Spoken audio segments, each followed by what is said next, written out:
How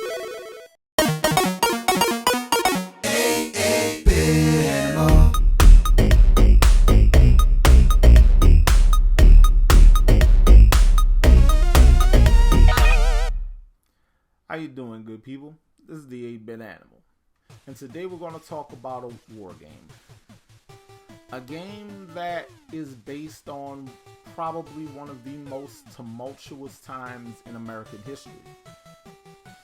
A game that is based on a time period where if things had gone differently, I probably wouldn't be allowed to play this game.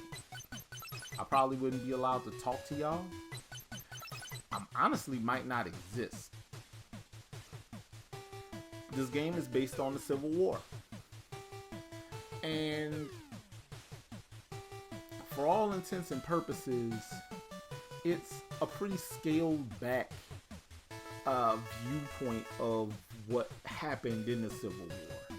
And that might be for the best, because some people take different views of things, and it could have just gotten really weird.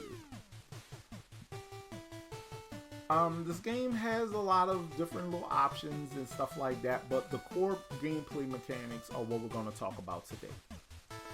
And things that are notably omitted from the narrative of the game. Today, we're going to take a look at North and South. Now, in North and South, you obviously pick either the Union Army or the Confederate Army. Most people would probably pick the Union Army. It's a video game. I'm not about to sit here and judge anybody. But all of this stuff is honestly handled pretty well in terms of making a video game based on the Civil War work on an NES console.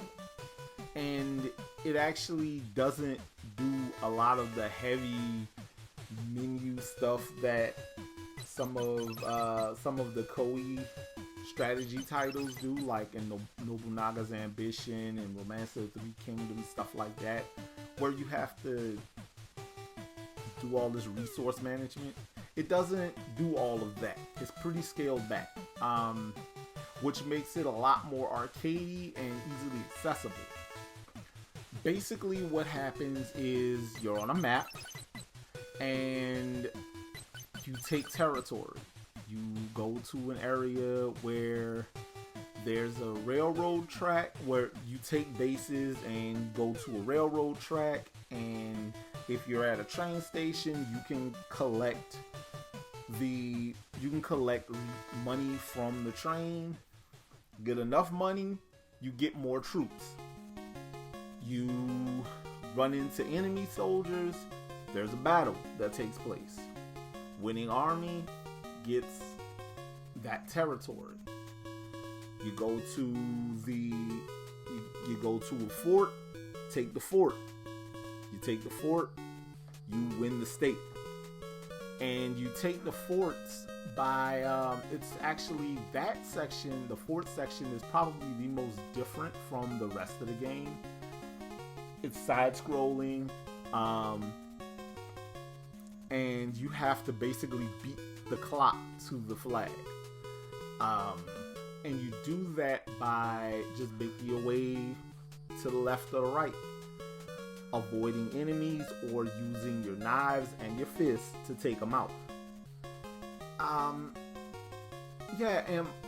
by all accounts, this isn't a bad game. It is a game that could probably frustrate some folks because of the subject matter, but it's not a bad video game in and of itself.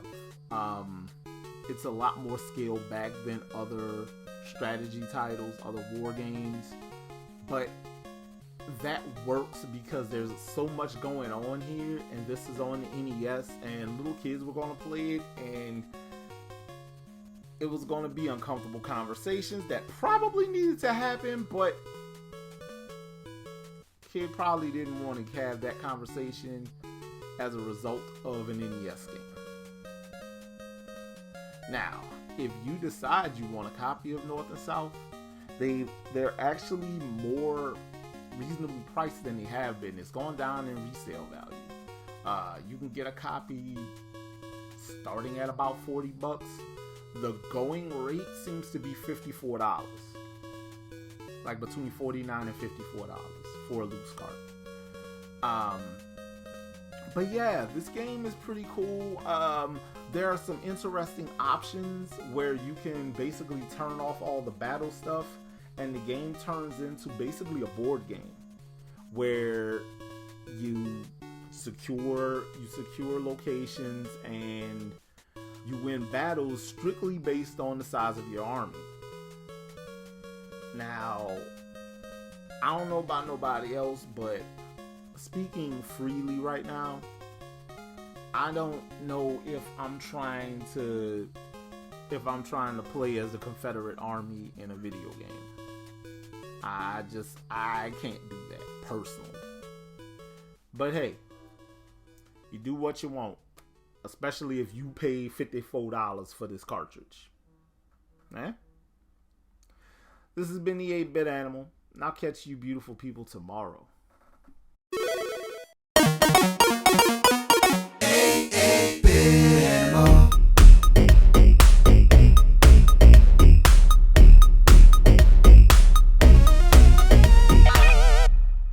Tomorrow.